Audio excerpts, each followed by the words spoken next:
Vamos lá, gente. Terminando segunda-feira de trabalho. Tempo ainda bem chatinho. Friozinho chato, um chuvisco mais chato ainda. Tudo correndo. Alguns problemas, algumas soluções. Menos soluções do que problemas. E eu não vou usar esse canal para ficar reclamando do mundo da vida. De jeito nenhum. Principalmente reclamar da vida.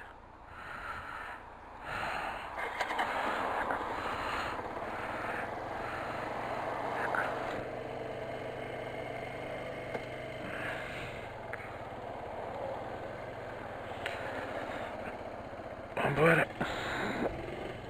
Vamos pra casa. A patroa quer fazer compra ainda hoje. Ela tá com preguiça de fazer sozinha. Deixa pra ela.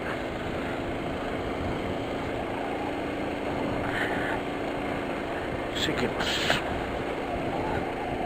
De manhã eu toquei num assunto que eu não sei se eu fui bem claro. Não sei se eu já fui bem claro em alguma coisa, né? Nessas mega interessâncias que eu gosto de colocar aqui. Minhas mega interessâncias enfadonhas. Mas algumas coisas têm importância pra mim, né? Estamos falando sobre essa questão que as pessoas têm em achar que quando alguma coisa dá certo, ela simplesmente tem uma fórmula para dar certo. E esta fórmula, ela é específica de alguma coisa que esta pessoa que praticou a coisa certa, que fez a coisa dar certa, tenha feito, tenha decidido, tenha alguma coisa relevante que a pessoa tenha atuação nesse sucesso.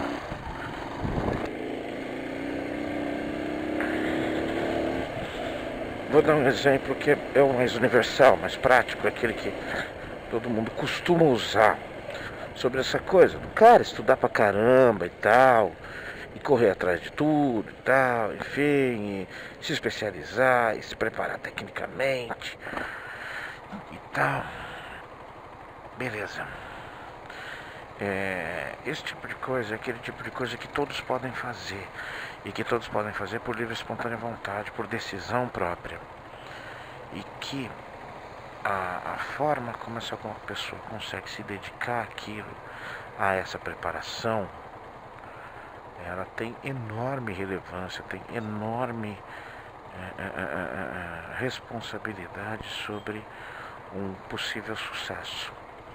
Eu diria que quando você tem um objetivo na sua vida de ter um sucesso profissional e você gosta de uma atividade X, você vai se preparar, escolher a faculdade para aquilo, vai tentar fazer uma ótima faculdade, vai tentar aproveitar ao máximo o que você está absorvendo de ensinamento sobre essa cátedra, vai executar da melhor forma possível, vai se dedicar e quando a sua oportunidade chegar, você estará efetivamente preparado. Você estará mesmo, você terá conquistado o direito a essa oportunidade. E você provavelmente estará preparado para cumprir com essa oportunidade chegada da melhor forma possível, de uma forma que tem muitas probabilidades de dar certo. Ponto. Estou falando de um âmbito técnico específico. Isso é claro. Quanto mais você se dedica e se prepara, você abre mais chances de sucesso naquilo. Isso não é nenhuma invenção da roda, isso é meio que básico, né? Se você parar de respirar, você não vai continuar nesse planeta, conscientemente. Então o que eu estou colocando é que eu jamais vou desprezar o esforço da pessoa, jamais vou desprezar a forma que ela usa de conquistar com os seus méritos, com os seus esforços, com as suas ideias, com a sua interpretação, com o seu... Enfim, isso, eu diria que você está falando aí de 70% a 80% de responsabilidade sobre um sucesso específico. E aí eu estou dando esse exemplo da profissão, da carreira.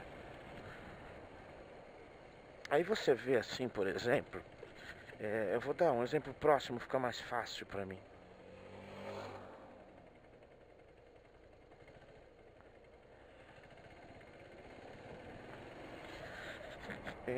Um querido amigo, meu irmãozinho Mauro, ele costuma falar isso. A gente estava falando sobre nossas vidas e ele falando sobre isso. Ele terminou o colégio dele, colégio técnico, referência na área que ele escolheu, que é a eletrotécnica, e terminou e todo mundo foi procurar os seus estágios, né? Fazer suas faculdades e procurar os seus estágios. E lá foram, uma grande maioria. Eu me lembro que na época ele falou isso. Ah, não, vou fazer na CESP porque tem um salário e meio, tem um monte de benefício e tal. E o Mauro falou, não, cara, oportunidade melhor é você ser engenheiro da Eletropaulo. Era a estatal na época, né? Na verdade, economia mista, né? Há muito tempo se usa esse conceito de economia mista para as empresas públicas, né? Principalmente estaduais e municipais. E contra tudo e contra todos foi ele lá. E ele fez 2 anos de estágio na Eletropaulo, sendo remunerado com meio salário mínimo. Meio salário mínimo, tá? Ficou os 2 anos, cumpriu toda a carga estagiária dele, terminou a faculdade, tudo beleza. Logo depois que ele saiu de lá, não foi aproveitado lá, não houve a continuidade automática ou a efetivação dele. Ao contrário, ele saiu rapidamente, ele conseguiu um emprego. Foram alguns meses que ele trabalhou na Canon. Canon é aquela empresa de fabricante de máquinas, na época, de máquinas Xerox, máquinas copiadoras. E ele era simplesmente um auxiliar técnico. Ele ia com o técnico para auxiliar nas manutenções. Entendeu? E beleza, tá ele lá. Depois de 4, 5 meses que ele estava lá, a Eletropaulo ligou. Me lembro, nós não tínhamos telefone fixo. Era muito difícil ter telefone fixo na década de 80, viu?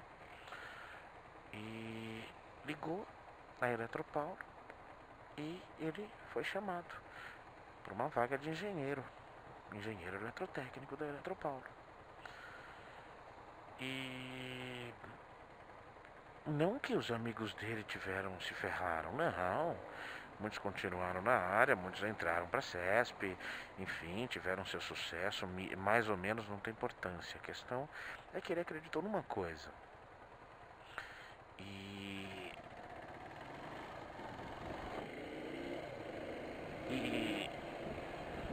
a questão é que de engenheiro a supervisor de setor a gerente de projetos, de gerente de projetos a gerente executivo e tudo mais.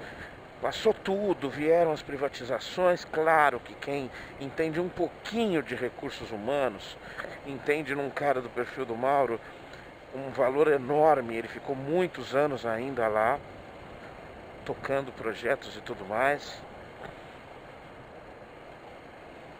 E foram só 26 anos que ele ficou lá. Nesse ínterim, não fossem umas atrapalhações que nós da família demos a ele, do conceito financeiro, de coisas que ele nos ajudou, e muitas vezes ainda nos ajuda, o conforto que ele tem hoje, que neguinho olha e fala, não, pô, o cara deu sorte. Não é assim. Eu estou contradizendo o que eu o objetivo principal da minha teoria. Mas isso eu falei para ele também. Claro que ele se preparou e se dedicou. Claro que, na maioria das vezes, o que eu coloquei, isso é responsável por 70% a 80% do sucesso específico adquirido sobre o que você investiu. Mas tem coisas aleatórias. Existem coisas que não dependem da gente. A tal da coisa que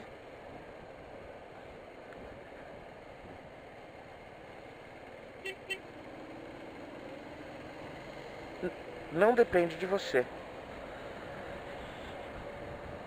E isso tem uma relevância, em muitos casos, daquele sucesso a mais, daquela coisa diferente desse conceito padrão de se dedicar, correr atrás, vai lá, se dedica muito, faz bastante e tem sucesso profissional. Não.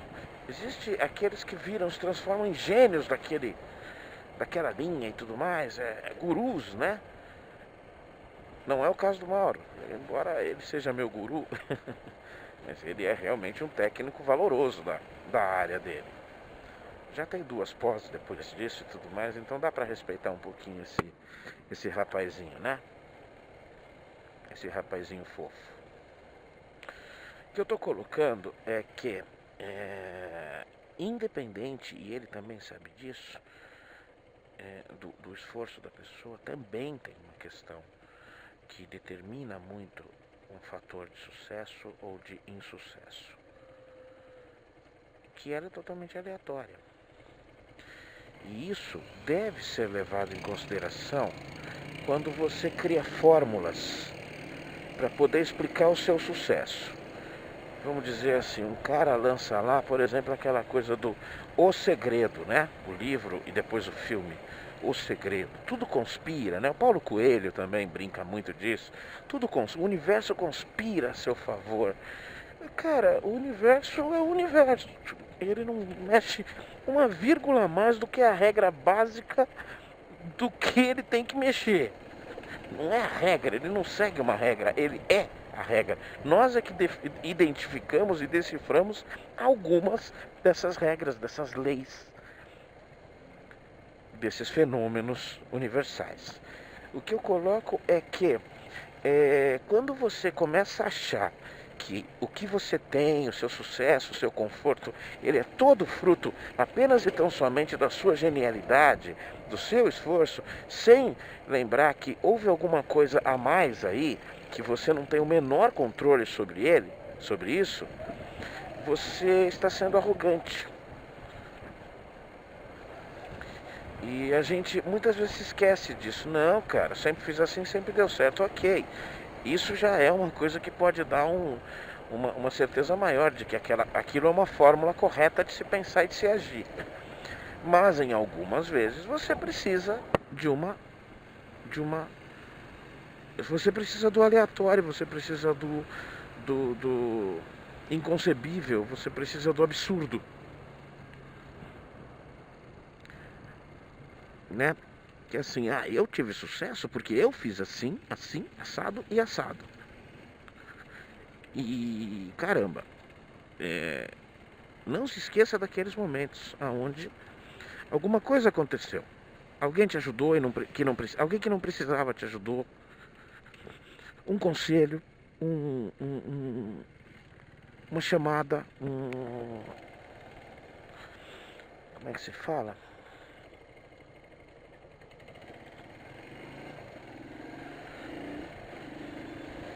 Aquele empurrãozinho de alguma coisa totalmente aleatória, ou nada do nada, ou a lata de alguma coisa cair na cabeça do cara e através disso tudo mudou na vida dele. O que eu tô colocando é isso. Eu não gosto de colocar coisas assim que tudo é fruto de um super esforço, de um esforço sobre-humano, de uma coisa genial. Claro, como eu estou falando de novo, o esforço genial sobre-humano e tudo mais, ele vai possibilitar muito mais chances de sucesso daquela pessoa. Por isso que eu tenho isso, eu estava falando lá também, um dos nossos papos na praia foi isso. Eu já falei sobre o meu conceito de meritocracia, que eu acredito na meritocracia. Eu acho que é a coisa mais justa que se pode existir. Só que você tem que garantir a competição sadia da meritocracia. E não é o caso do Brasil. Não é o caso do Brasil. Ai, ai, ai, sério. Ai, ai, ai. Então você tem que nivelar o chão. Aí você pode pôr meritocracia. E aí você fala, eu já ouvi muito essa teoria básica. Se todo mundo tiver oportunidade, o sistema entra em colapso. Não entra não. Tá? Porque as pessoas são diferentes e as pessoas se dedicam diferentes. Aí eu dou exemplo do que o meu queridíssimo sobrinho falou para mim sobre a estadia dele de 6 meses na Suíça. Você quer falar sobre uma sociedade socialmente bem mais desenvolvida, em alguns aspectos até inimaginavelmente desenvolvida? Para um brasileiro é difícil captar algumas questões desse tipo. Não entendi por que o cara deu essa acelerada. Eu efetivamente não entendi. Mas tudo bem. Olha que bonzinho que você é, hein? Você passou todo mundo e com o celular na mão. Aí, tá vendo? Falta muito pouco pra gente chegar na Suíça, cara. Muito pouco. Vamos lá. Você tem na Suíça 3 classes sociais distintas. Você tem a classe alta, que é altíssima. Você tem a classe média, que é a enorme maioria. E você tem uma pequena classe, que é a classe baixa.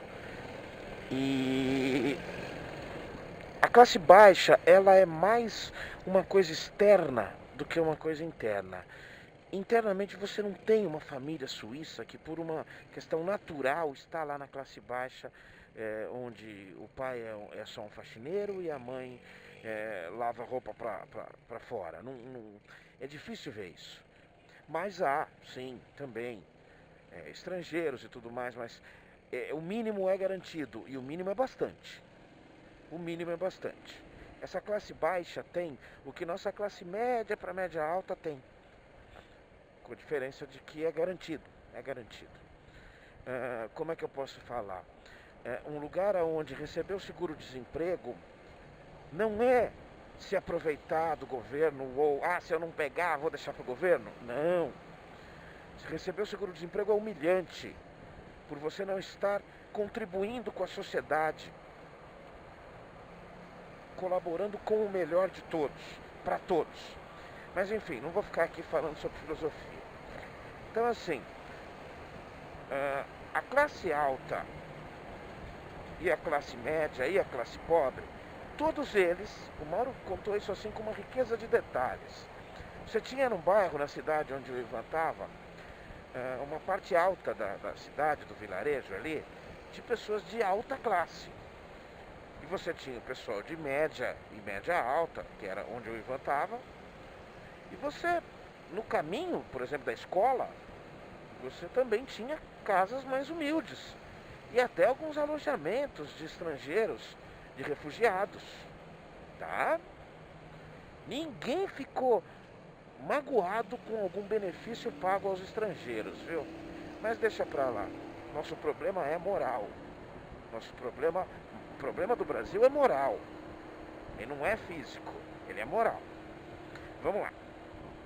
Sabe onde todas essas pessoas, em quase sua totalidade, estudam?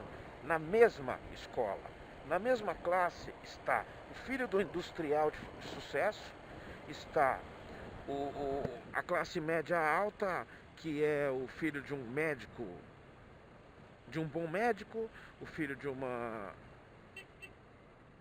uma boa professora, tá? Você entendeu que eu falei que a classe média alta, que a professora está na classe média alta? Puxa vida, hein? Que diferença. Mas também o filho do refugiado também está lá, na mesma classe, aprendendo a mesma coisa sem o menor privilégio para um ou para outro, o mesmo para todos, Quem quiser diferente pode pagar mais por isso, se achar relevante pagar. Colégio pago lá, colégio segundo grau, por exemplo, pago lá, aquelas escolas de alta classe que aparecem nos filmes, eles são pura e simplesmente uma questão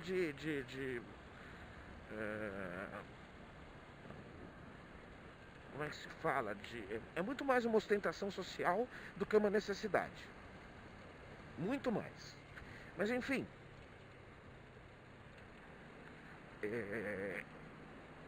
o cara ali da classe média, média, esse cara que tem um bom carro, esse cara que tem uma casa confortável, não é uma mansão, não é um luxo. Essa casa tem 2 quartos, cozinha, um quintal. Esse casal, essa família pode viajar uma vez a cada 2 anos para o exterior, conhecer um outro país, alguma coisa assim. O cara escolhe ali, na hora do colégio, quando ele acaba o colégio, ele fala: não, não vou querer fazer faculdade, eu vou querer um emprego de nível técnico, eu quero ser um torneiro mecânico.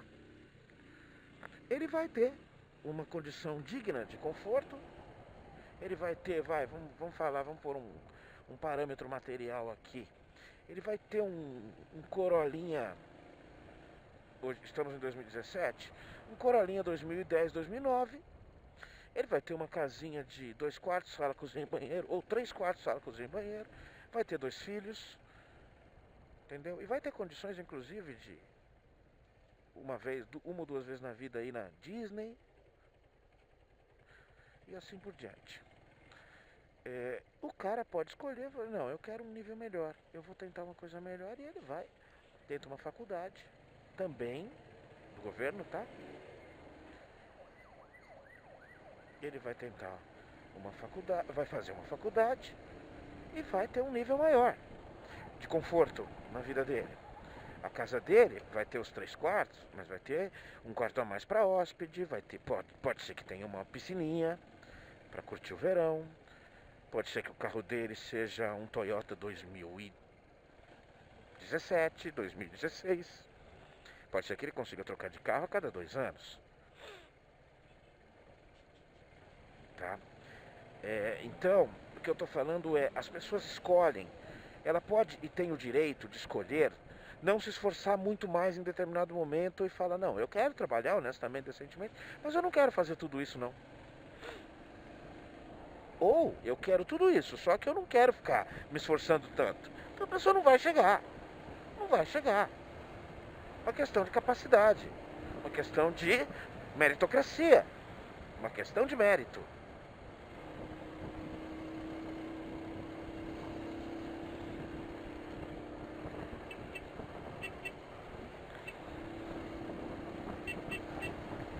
Tá?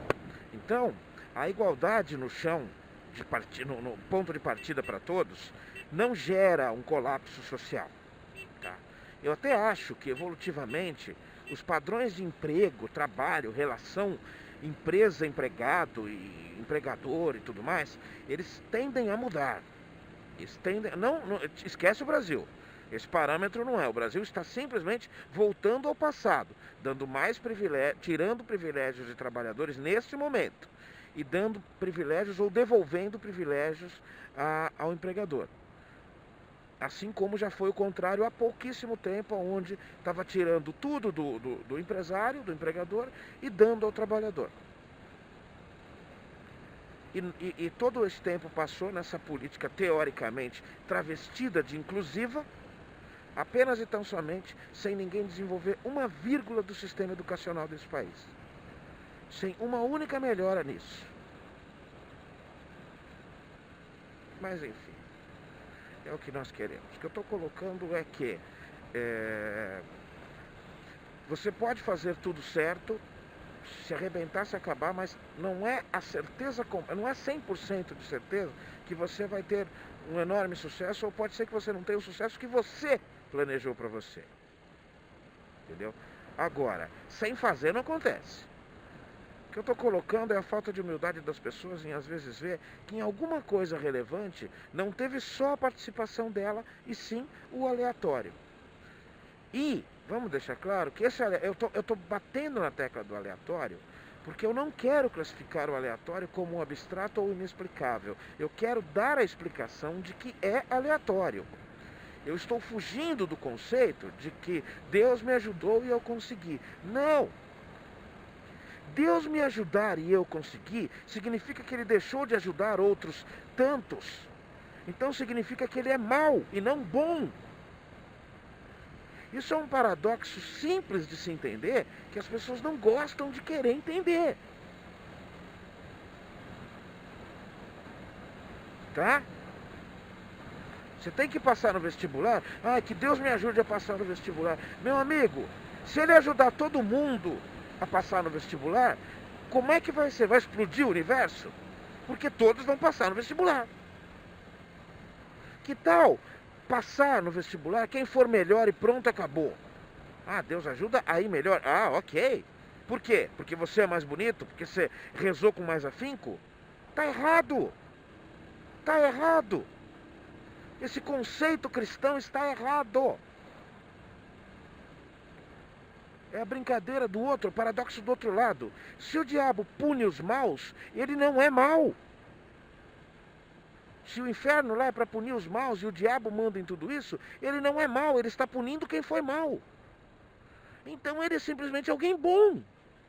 E você fica falando que ele está tentando alguém? Não, ele é bom. Cara, não se trata de tirar sarro de uma crença. Se trata simplesmente de não aceitar babaquices intelectuais. E quando você termina com os argumentos, você começa com outro. É o mistério da fé. Tem que ter fé, realmente. Se não tiver fé, não aceita, não engole. E é por isso que eu não vanglorio a fé, este tipo de fé. Fé no sentido de esperança, eu tenho fé que eu vou conseguir. Não porque Deus vai me ajudar, mas porque eu vou me esforçar bastante, eu posso ter muita sorte, as coisas podem dar, tem mais chance de dar certo. Essa é saudável, mas eu não a chamaria de fé, eu a chamaria de esperança.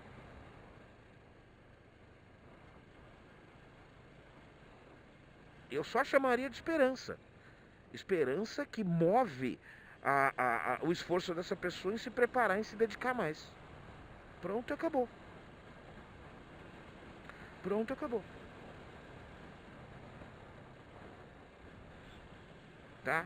Isso, pensar dessa forma é que se entende a questão de que não dá para ter meritocracia hoje. Você tem que ter no Brasil ou nessa junção de fatores que fazem com que algum lugar seja parecido com isso aqui, com essa bomba louca que é esse lugar onde a gente vive.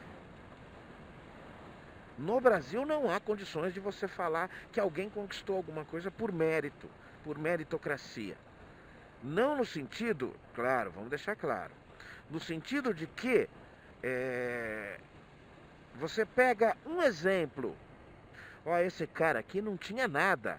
Ele foi, correu atrás e conquistou. E não precisou de programa do governo e tudo mais. Posso te falar? Esse cara que conquistou poderia não ser tão único assim. Você concorda? E poderia inclusive ter o seu caminho, com a capacidade tão grande que ele tem, poderia ter sido muito mais rápido e fácil para ele mesmo conquistar. Isso aí que você está falando que é admirável. Ok, ok. Mas não fale, não é justo você falar no Brasil que não tem as coisas quem não quer. Não é justo, não é justo.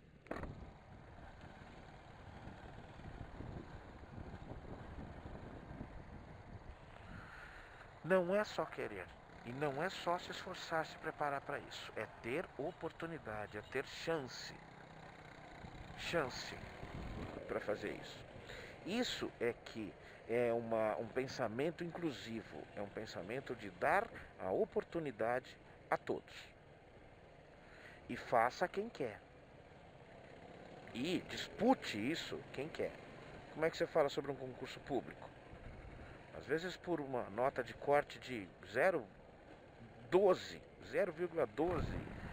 Em alguma matéria, um cara muito bom deixou de conquistar uma vaga no concurso público. Todos são muito bons. Da linha de corte ali, vamos dizer que você teve que escolher até certo número, mas todos os outros são muito bons.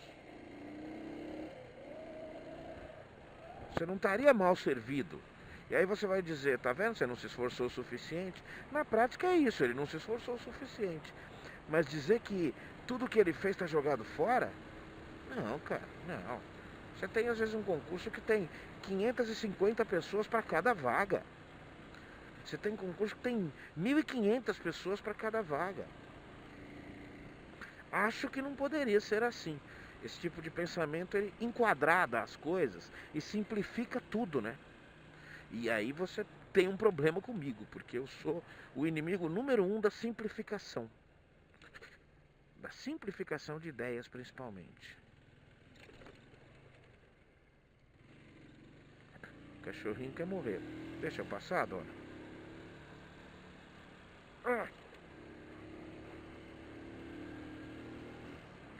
Não quis arriscar porque eu tô achando o chão um pouquinho molhado. Qualquer desviozinho eu ia parar embaixo de um carro que estava descendo, né?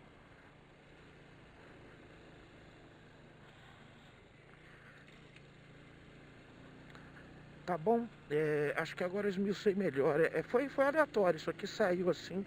Eu ia falar sobre continuidade aí dos técnicos da seleção. Eu estava fazendo um cronograma justamente para chegar no Tite agora. E aí depois eu volto para a questão do Corinthians também. Mas, porque vai combinar no mesmo lugar. Mas é isso. Primeiro que esse negócio de fórmula, força para viver, é tudo que você realmente desejar, você vai conseguir e tal. Ok. Isso é um tipo de pensamento que decepciona mais do que deixa feliz. Porque é menos gente que tem sucesso, o tal do sucesso, o conceito de sucesso na vida, né?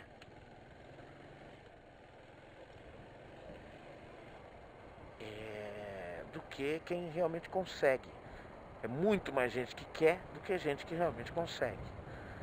Então, cara, cuidado, né? Porque isso gera problemas, gera depressão, gera insatisfação, gera, por que não, até suicídios. Isso é uma besteira. Quer mais? Tem disposição para conseguir mais? Vai tentar. Se arrebenta e tenta. Mas não coloque a condição da sua felicidade plena nesse objetivo, que muitas vezes é profissional. Tá? A chance de não dar certo, eu sempre acho que é maior, principalmente quando você disputará com outras pessoas que podem ter condições até melhores do que você de se preparar. Você vê, né?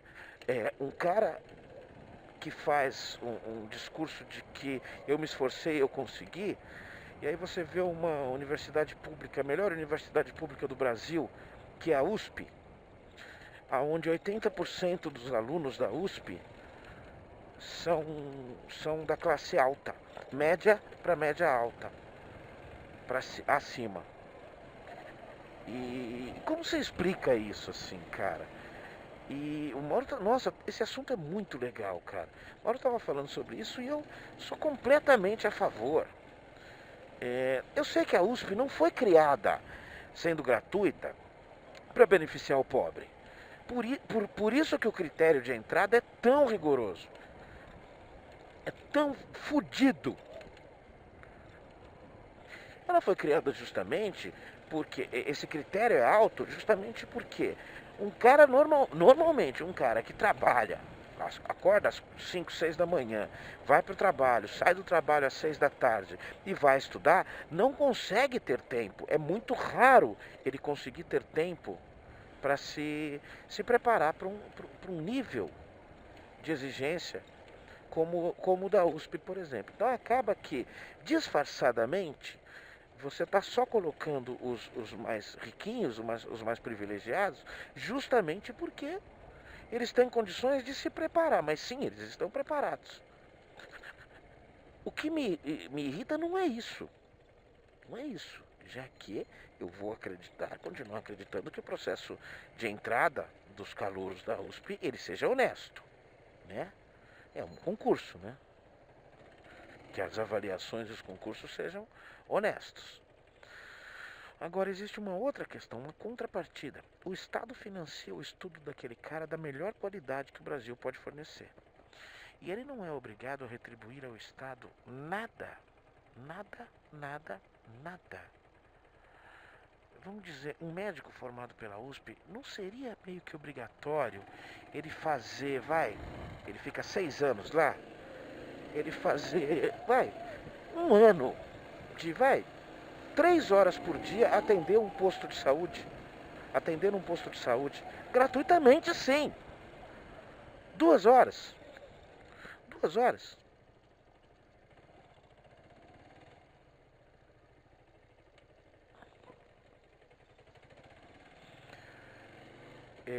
Um advogado ser um defensor público durante um ano, um professor. Tá entendendo o que eu tô querendo dizer? É assim, a gente não cobra a contrapartida do cara, a gente dá pra esse cara privilegiadíssimo e tudo certo, tudo certo. Ok, muito obrigado por vir, hein? Quem tá pagando isso? Todos nós. É o nosso desleixo. Aquele desleixo intelectual, aquele desleixo que a gente não pensa nas coisas inteiras, né? É isso, gente. O assunto hoje foi esse, essa questão de meritocracia, essa questão de, meu Deus do céu, o que fizeram? Como guardaram esse carro? Nunca mais reclamo de você, amor. Até mais tarde, gente.